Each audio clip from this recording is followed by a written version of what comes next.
Puis moi, il y a une question dans la dernière année que j'ai posée à énormément de gens par plaisir, là, parce que puis c'est le titre du podcast qui est Être un une sans frontières. En fait, pour toi, ça serait quoi être un une sans frontières? Aujourd'hui, dans ma vie, là, avec tout ce que j'ai fait, tu sais, mes expériences terrain, de revenir ici, puis de continuer à travailler selon mes valeurs, là, parce que je travaille maintenant en condition féminine, là. Être sans frontières, pour moi, je trouve que les frontières, on les définit dans tout ce on a cadré. Le genre, pas nécessairement le genre, mais une situation économique, les frontières des pays, tu sais, tout ce qui nous bloque. Pour moi, Mhm. c'est ça, les frontières. Fait que c'est les différentes ethnies, les différentes Mhm. origines, c'est tout ce qui nous fait peur. Pour moi, c'est ça, la frontière. Ah, l'inconnu. C'est l'inconnu. Pour moi, la frontière, c'est l'inconnu, puis c'est pas juste une frontière physique, là, Mhm. géographique. C'est une frontière invisible qui nous empêche d'aller vers les autres. Ouais, Fait que pour moi, être sans frontières, c'est d'être ouverte sur le monde. Je pense que ouais, c'est comme ça que je le définirais. c'est bon. Ben, je renchéris un peu sur toi parce que on a l'impression des fois que, tu sais, le sans frontières, là, c'est un terme qui a pour beaucoup d'organisations là, qui utilisent les mots sans frontières pour dire que justement, nous, on veut œuvrer sur la planète et non pas Mhm. ici, ou juste au Québec, au Canada. On veut aller ailleurs, on veut se déplacer, on veut pouvoir aider les autres. Puis on veut pas se mettre de barrières justement physiques, comme tu l'as mentionné. Mais moi, j'ai l'impression que être un une sans frontières, c'est pas juste les gens qui font ce genre d'action-là. Moi, j'ai l'impression que n'importe qui dans la société peut se mettre dans un mindset d'être un une sans frontières. Puis c'est pas facile de le faire parce que notre historique personnel, elle est teintée de toute notre histoire puis de tout ce qui s'est passé dans notre vie. On a des biais chacun et ces biais-là façonnent la vision qu'on a du monde et des autres, de l'inconnu. Des communautés qui ont des rythmes culturels différents, qui ont des religions différentes.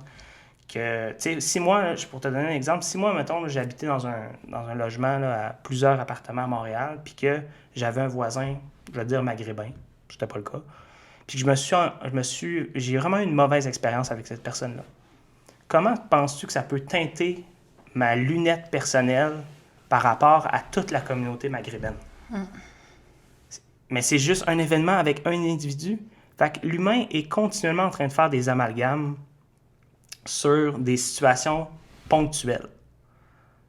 Puis ça, là, c'est ça qu'il faut essayer de briser. Puis c'est pour ça qu'il faut se mettre dans un mindset où il faut laisser tomber nos repères, essayer d'oublier le jugement qu'on a de préconçu, puis de se dire, ben, je suis simplement en face d'un humain que je ne connais pas, et je vais l'écouter, puis je vais partager mon histoire, je vais écouter son histoire, on va rire ensemble, puis si je peux aider, tant mieux. Puis ça, n'importe qui peut faire ça, À chaque jour. à chaque jour. Ouais. Fait que c'est pas nécessairement de se dire, moi je veux être un sans frontières ou une sans frontières, puis je vais aller à l'international aider ou apporter, tu sais, une petite goutte d'eau dans l'océan, puis faire un micro-changement chez quelqu'un. Je pense que tout le monde peut l'être en étant ouvert à l'autre, en acceptant qu'il y a des différences.